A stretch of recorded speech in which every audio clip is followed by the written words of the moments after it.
Kung Fu Panda 4, the movie we never needed, is out. So let's talk about it. After an 8-year hiatus, Jack Black is back with more from the Dragon Warrior, or so we thought. In true Kung Fu Panda fashion, this movie is action-packed.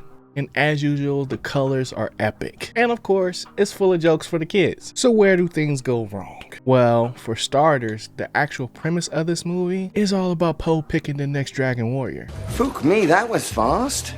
But I get it. On paper, this makes sense, right? This is a full circle moment from the first movie. But if we look at Po versus when Oogway made his choice, Oogway was on his way out, but Po is still in his prime. It's prime time, baby! And to make this decision out of nowhere just because, you know, it just felt like a weak constitution. And if I'm being honest, set this movie up for failure. This is a travesty. Unfortunately, the pacing also suffered because of this one decision. Once the movie got going, they never really slowed down. Coincidence? I think not!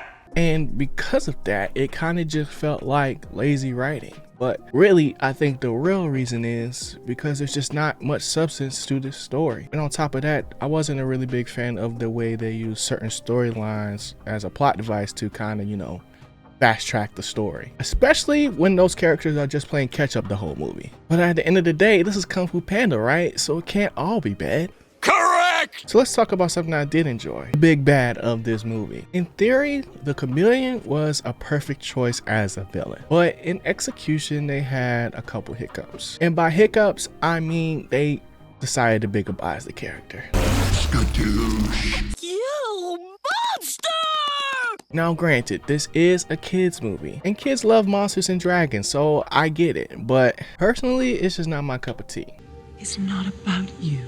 On the other hand though, Viola Davis' performance was great. I just wish you could have seen like more of her actual background versus her just kind of giving us the spiel, but you know, outside of that, I don't really have any major critiques of the main antagonist. But enough is enough. Let me put the final nail in this coffin. As Kung Fu Panda fans, I think we can all come together and just kind of realize that you gotta know when to let it go, right?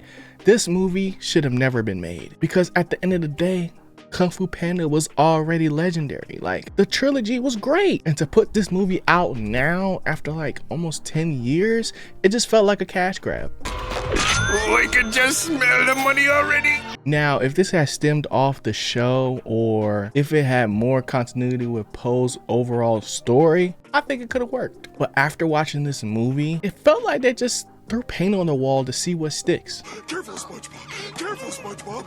SpongeBob, careful. Careful, SpongeBob. Careful, SpongeBob. Careful, SpongeBob. Careful, SpongeBob. And if all else fails, hopefully Jack Black, Viola Davis, and Awkwafina could, you know, carry us to the box office. But unfortunately, that just was not the case. And that's why I ended up giving it a 6.5 out of 10 G-File score. Don't get me wrong, it had all the makings of another classic, but it just didn't execute on the small things that make this franchise great. But that's just my opinion. At the end of the day, Kung Fu Panda is for the kids, and as long as they're enjoying it, that's all really matters, right? But that's all I really got for Kung Fu Panda 4. If you enjoyed this review, here's another one that we think you will like. But before you go, make sure you hit that like button, hit that subscribe button, and I'll see y'all next Friday.